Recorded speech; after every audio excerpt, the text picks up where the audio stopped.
I'm Bob Andelman, and this is Mr. Media Interview. You can see, hear, and read more than 1,000 of my previous celebrity interviews at MrMedia.com. That's MRmedia.com. Subscribe to the show on YouTube, iTunes, Apple News, Google Play, or Stitcher, and follow us on Twitter and Facebook.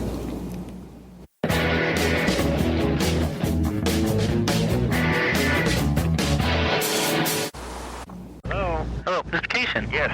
How do you do? How are you, sir? All right. Thank you for taking the time to talk. Thank you for your time. Oh.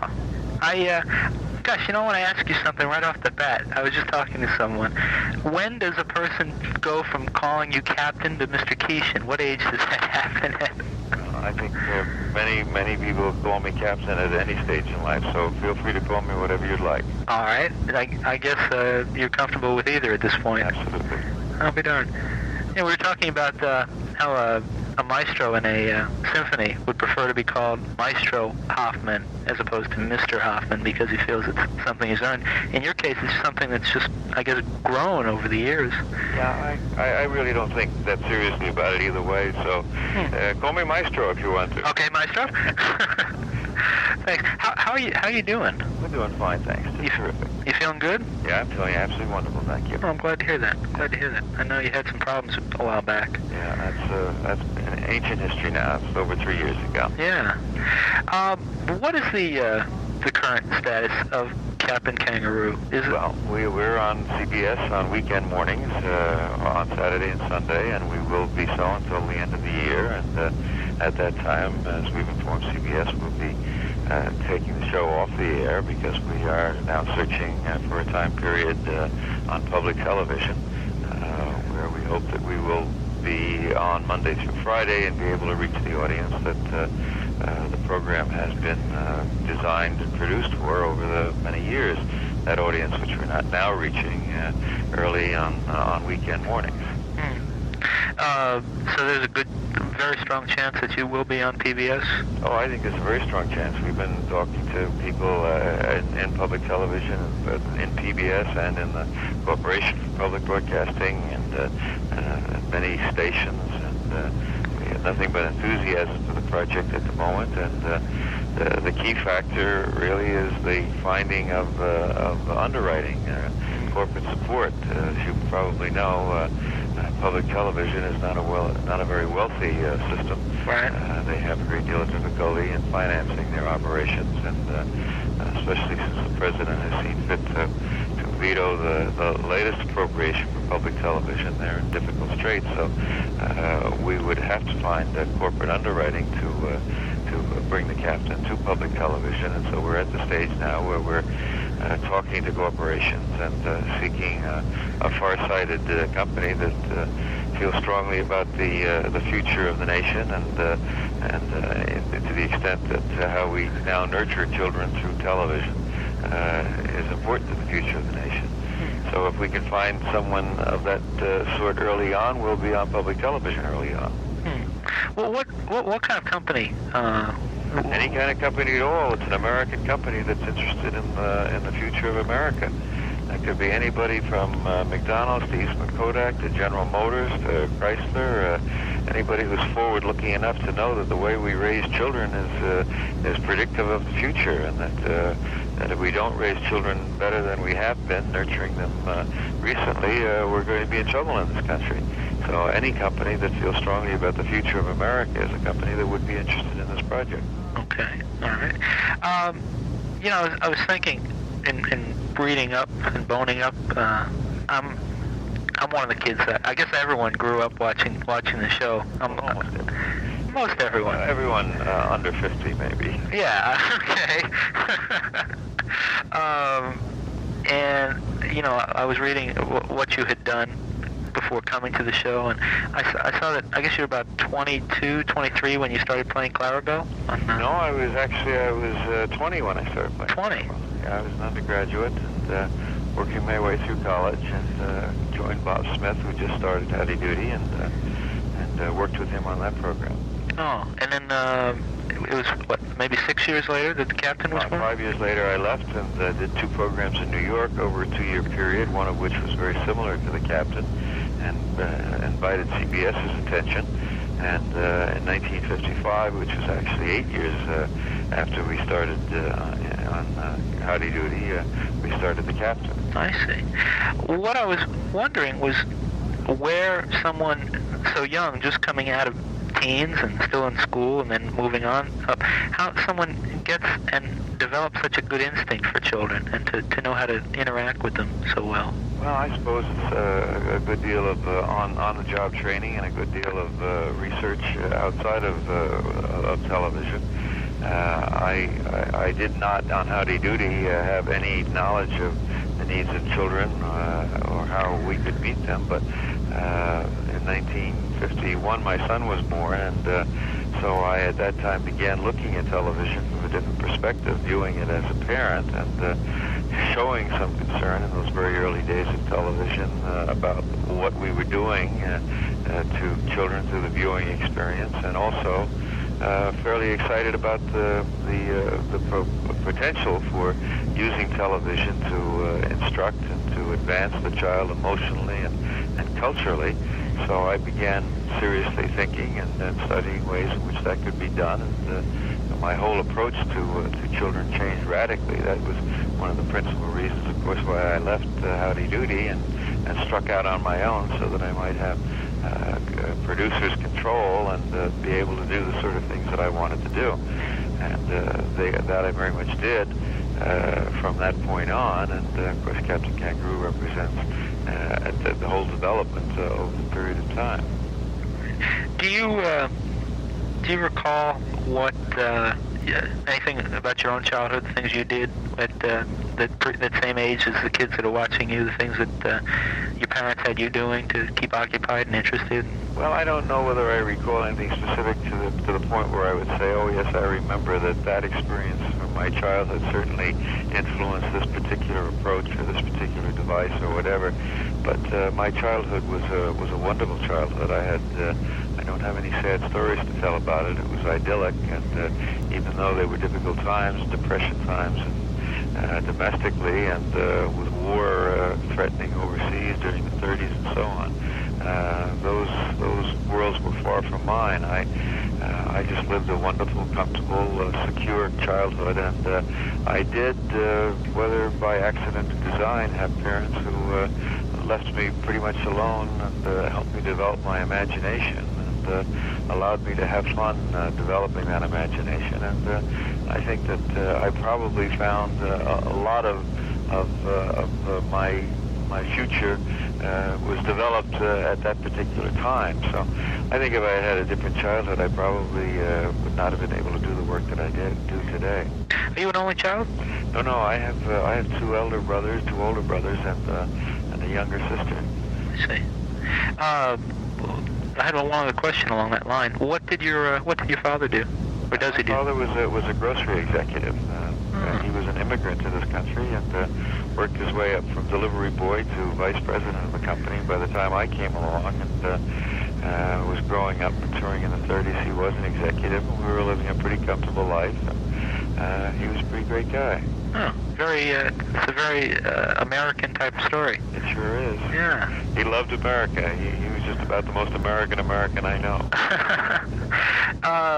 You, of course, have 3 children?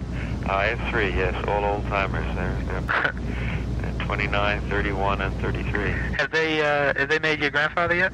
Yes, I have two grandsons, both almost 3 years old. Wow. Great pleasure. Lots of fun. How, well, for your own children first, and then I guess your grandchildren now, if they're kind of young, how did your own children react to the Captain? Well, not at all, because we never used them. We kept them far apart from it. They watched the program. In that sense, yeah. They watched it as any other child might do. They were never tested. They were never asked, do you like this or do you like that? As a matter of fact, they were never even told I was the captain and I did the captain. Of course, they got to the age where they realized that. But it's difficult enough for a child to grow up in almost any set of circumstances, and to make them, as so many of the Hollywood people do, make them a sort of minor celebrity of their own was something we didn't want to do. And we lived in a suburban community that very much respected our wishes in that respect, so they were regular, ordinary kids. Their childhood was probably the same as it would have been if I had been an airline pilot or an executive of a company or something of that sort. I don't think they lived any different life. That's interesting. I just wonder how you were able to see, whereas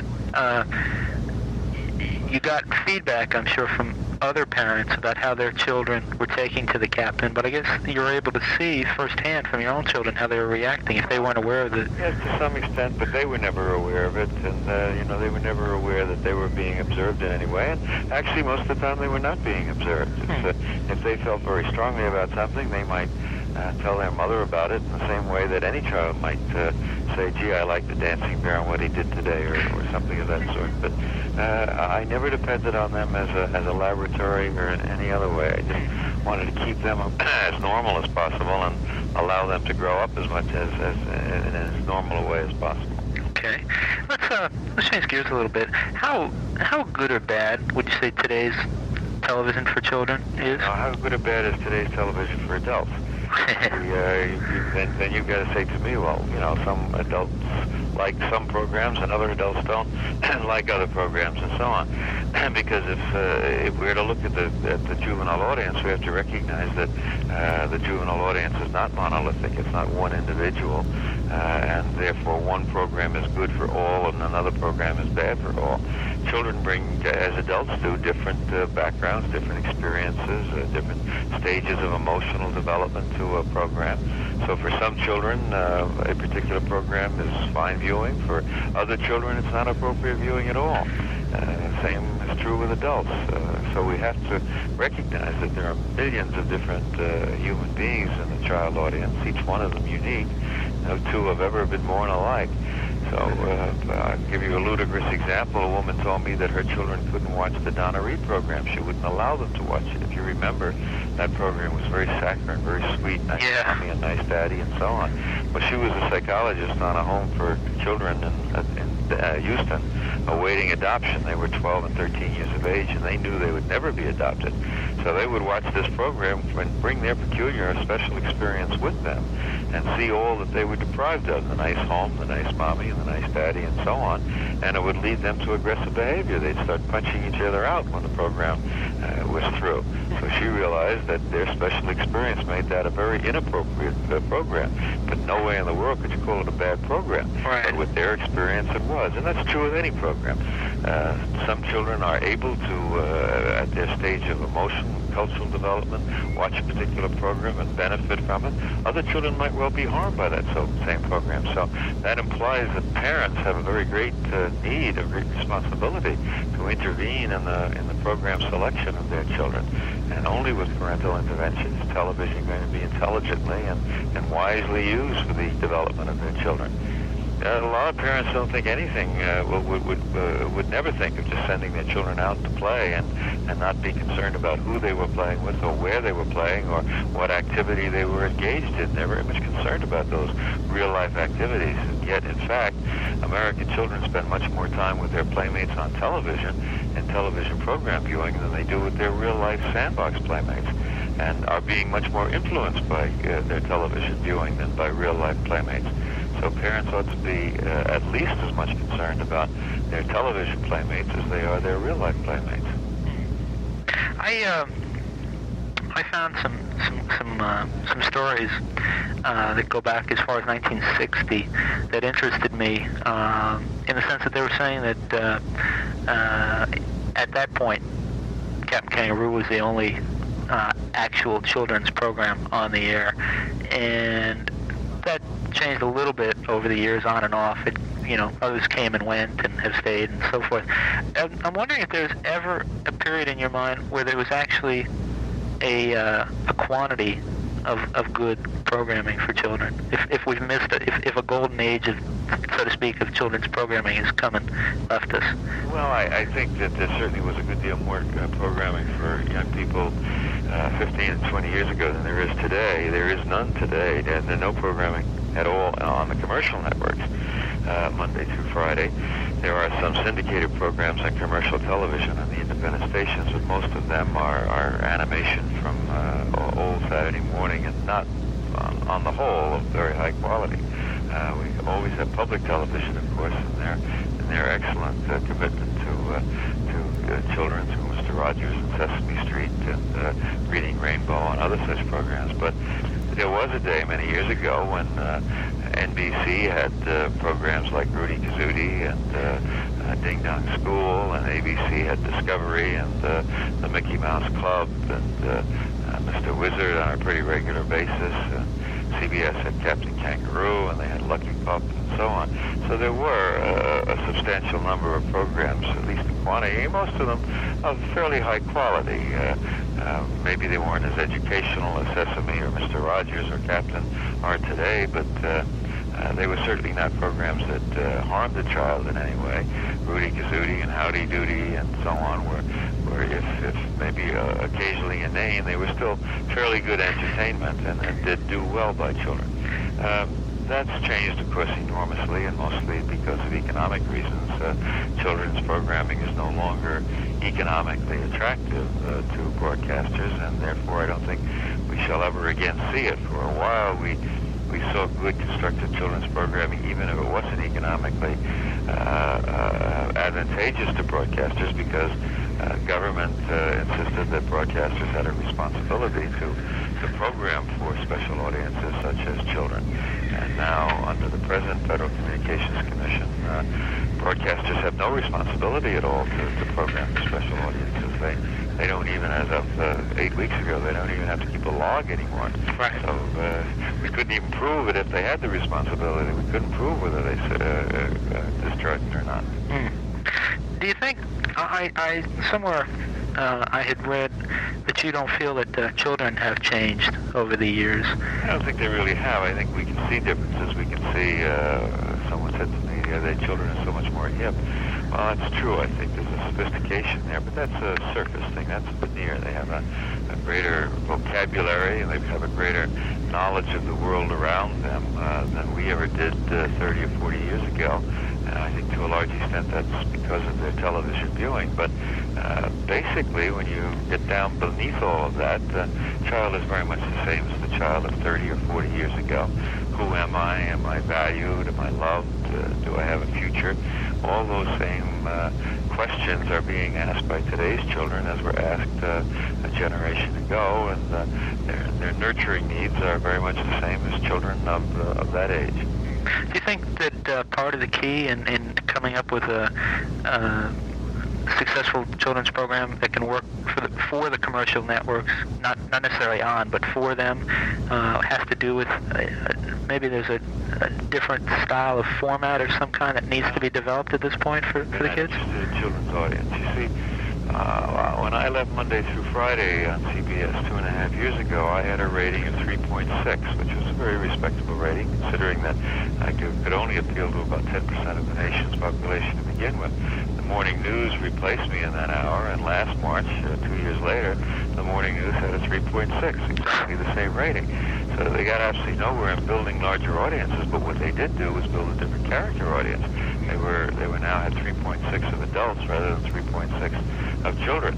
So instead of selling a 30-second spot for $3,000 or $4,000, they're selling 30-second spots for $25,000 and $30,000. So they're making enormous amounts of money compared to what they were making on Captain Kangaroo with exactly the same size audience. So unless they have a reason to program for children, they're not going to do it. And there is no economic reason to program for children. Right.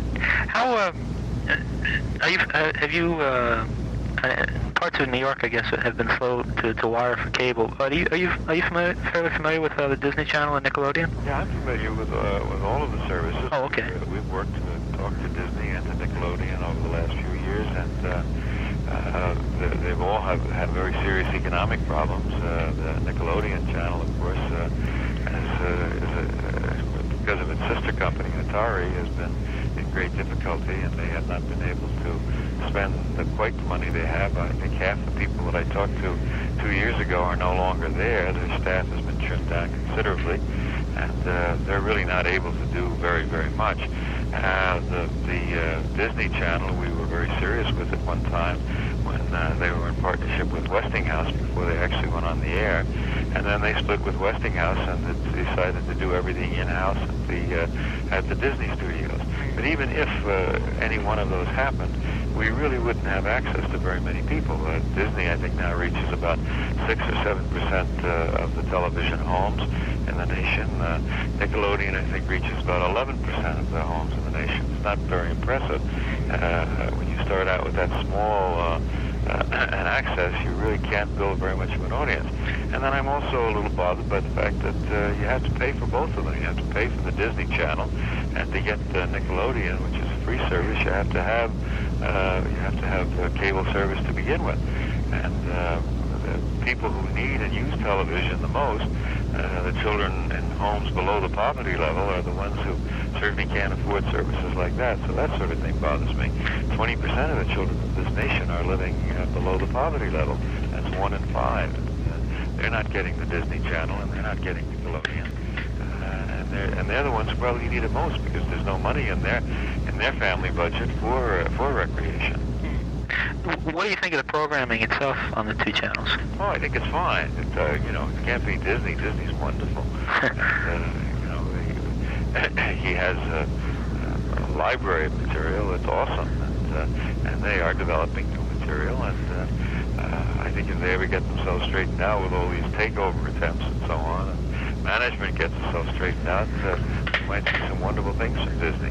Nickelodeon has just bought a new series. It's a very minor series, but they're making a good deal of it. But it only plays for less than 10 minutes a day.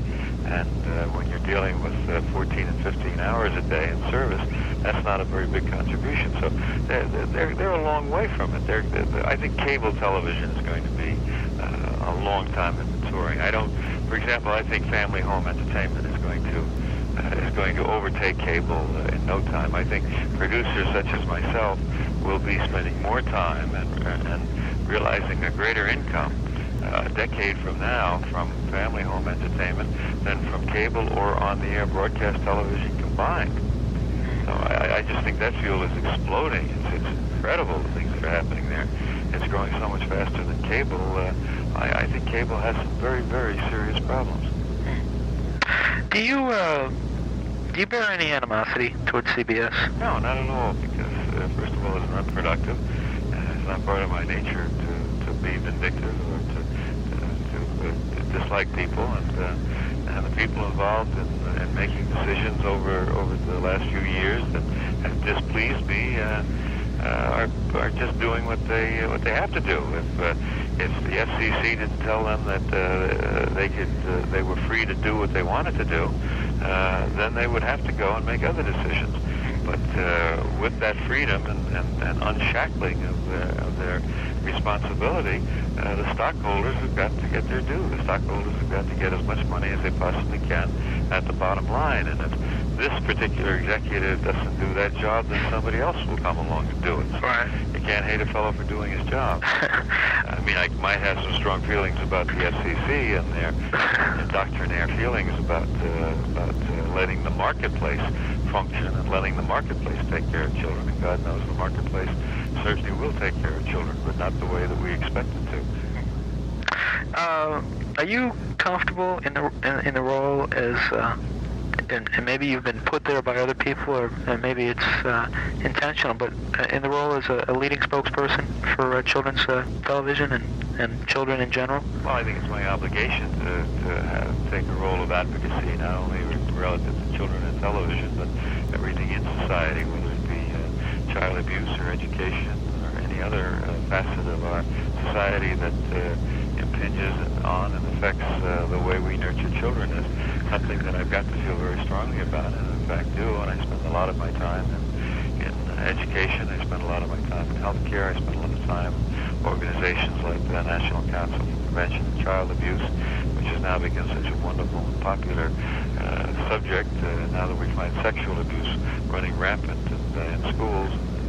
So it's always been there, but we've just discovered it as a wonderful new theme, and yet there are other kinds of abuse that are even more common that we should be concerned about. The ordinary physical abuse of children, particularly by their parents, and psychological abuse of children, which will break the will of a child and leave the child child with no self-esteem and unable to accomplish anything after 15 years of being told that they're no good and they're unable to do this and that. So I think that, yes, I think that I owe that to children. I feel that I feel very strongly that I'm able to take that role of advocate and let people know how strongly I feel that society needs to do a better job nurturing young people.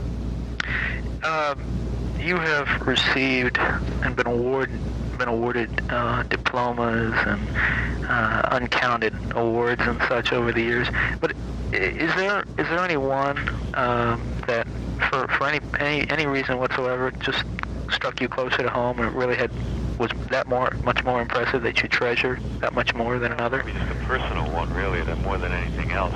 It doesn't have anything to do with my work, or it isn't valued any more than any other in a professional sense. But a few years back, I did receive a doctorate from Dartmouth, but coincidentally on the same day, my son received his master's, and my daughter-in-law got her master's, and my daughter got her baccalaureate. Oh my! All at the same commencement. So that was personally a day of great gratification because we took 4 degrees from Dartmouth that day. And felt it was a very warm day for us in personal terms. But professionally, of course, it wasn't any more meaningful than any other. I think the greatest satisfaction I get nowadays is what I'm going to be doing next week in Tampa, meeting the young people and people a little bit older than college kids who grew up with me and who will display the kind of warmth and affection in a personal way that's very, very pleasing to me now, because to get the feedback from kids of 17 and 18 and 22 and older, 28, 30, some of those who have children now watching the Captain, repeating their experience, that's really the most gratifying experience possible in human terms. What kind of things will you talk about at the USF? Well, pretty much the sort of things we've been talking about here today. We'll have a little bit of nostalgia going back and talking about my beginnings in the early days of television and that sort of thing, and we'll get right into to children and society and touching all the various subjects, because I believe that young people 18 and 19 and 20 years of age are in a position to influence the way children are nurtured today, even though most of them are not directly involved with nurturing children as parents, although they probably soon will be. But I believe that it's important early on for them to understand the needs of children, and I think they're also of an age where they can remember how they were affected in their younger days, and how certain actions on the part of parents or society affected their decisions and their upbringing. So we'll be talking about children in television, and we're talking about sexual abuse and children that run away from home, and how wonderful Paula Hawkins is with the Missing Children's Act and her persevering fight for that, and a whole range of subjects, how we feel about nuclear war, how children are probably more affected by it than we older, more mature adults, and so on. So we'll run a wide gamut, and then when we get all through, we'll take some time for questions and answers to fill the gaps that may be open after my talk. Okay. Do you remember coming to Tampa about 8 years ago, taping at Busch Gardens? Yes, I do. I remember it very well. That was wonderful. It's a wonderful place. They had some wonderful. We had some wonderful footage that we came away with from there. Some of which we still use, particularly in some of our musical numbers. Is that right? Yeah. Oh, no, I didn't know that. I just had just a couple other short questions. If you have another couple minutes. No problem. When you first started, was there any way you could have guessed that you'd still be doing this today? If I did guess it in those days, you'd probably be talking to me in an institution to put me away. Well, there's no predicting that kind of life. Well, what I was wondering is, you probably thought, well, I'll do this for a few years and then I'll probably have to move on to something else. Did you ever think what the something else might have been? No, because I never reached that point. I think from the very beginning it was fairly well established, and if there was something else, it would be something very similar. I don't think it would have been any kind of a radical departure from what I'm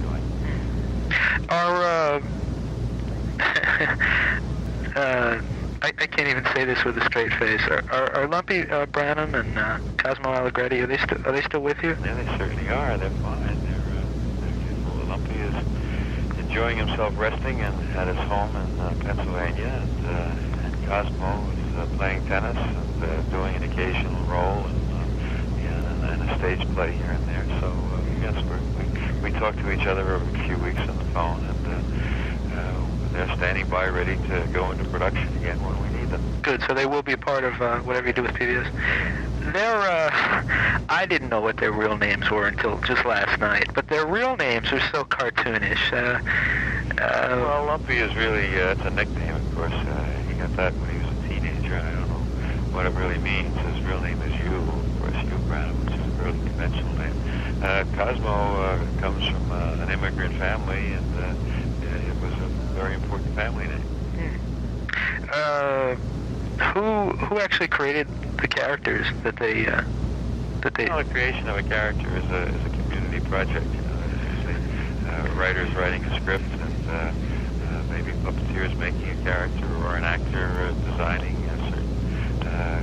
certain parts of a character, and producers making suggestions that it go this way and that way, and then actually playing the character. The character may appear for the first time, but it's really 6 months or a year later that the character is pretty well defined. It doesn't have the definition the very first time out, but it will have 6 or 7 months later, and of course everybody contributed to that. The actor principally, of course, doing the character contributed, but writers and producers and everyone else involved with suggestions and material along the line do have something to do with what went into that character.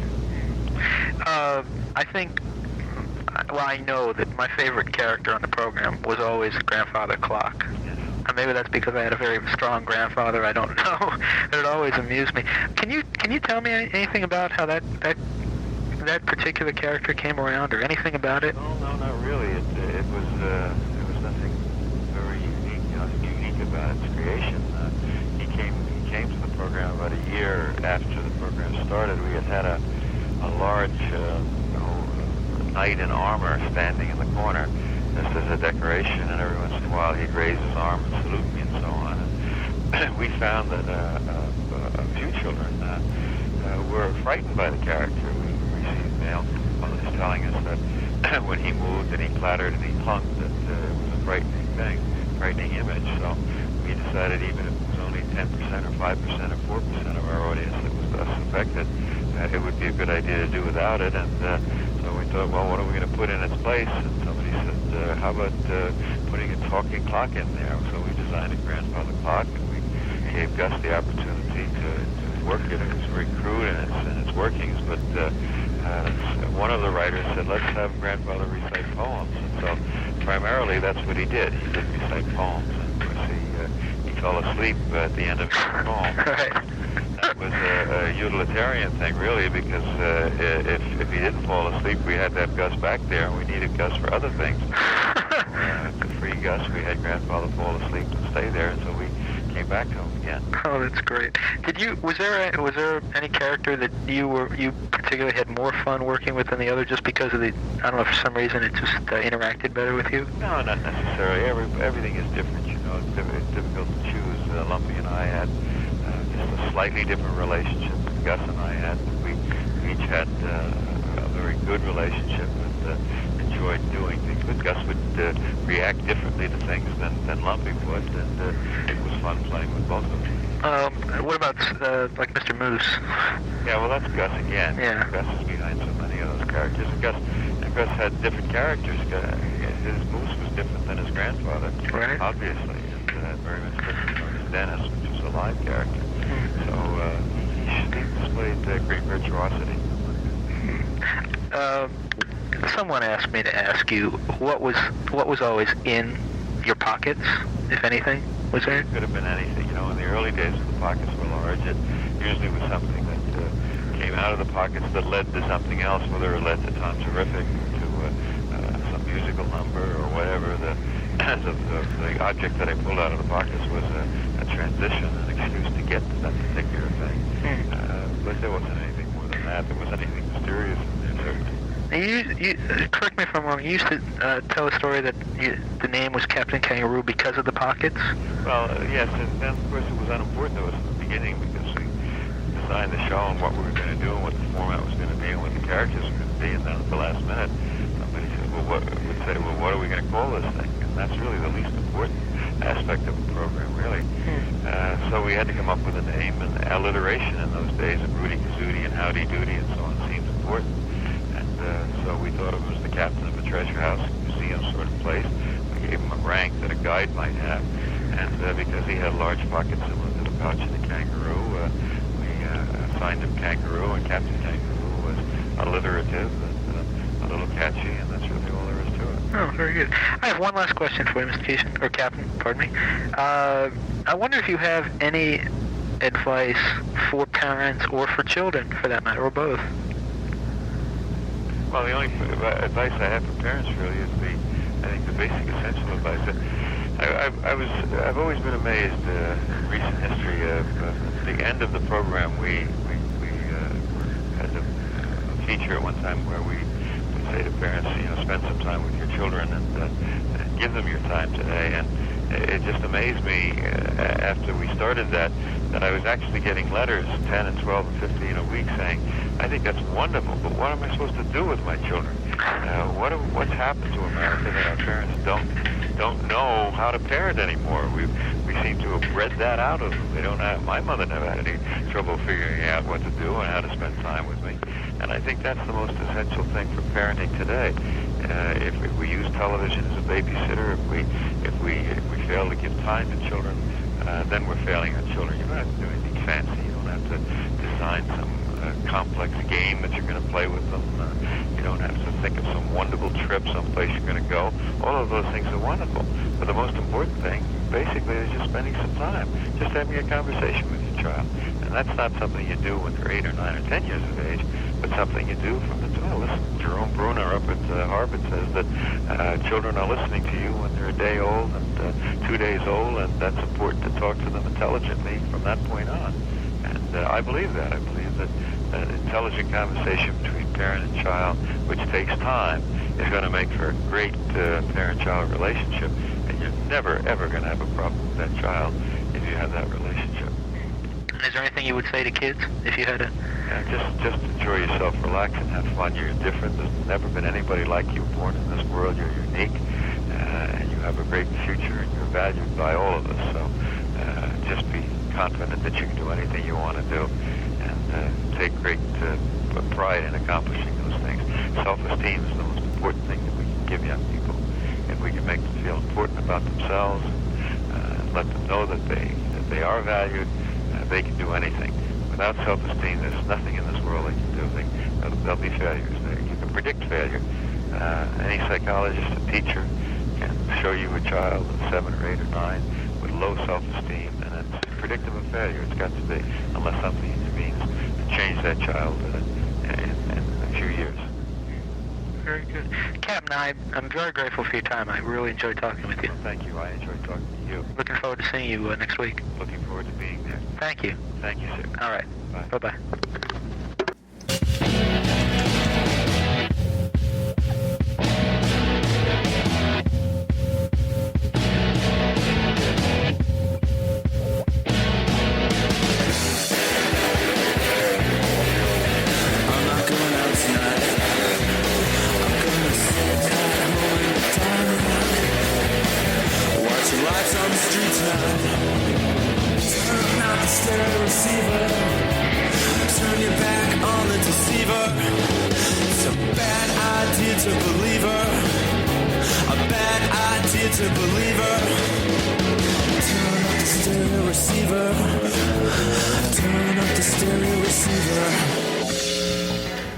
Letterman used to say, "Send it right off to the Broadcast Museum."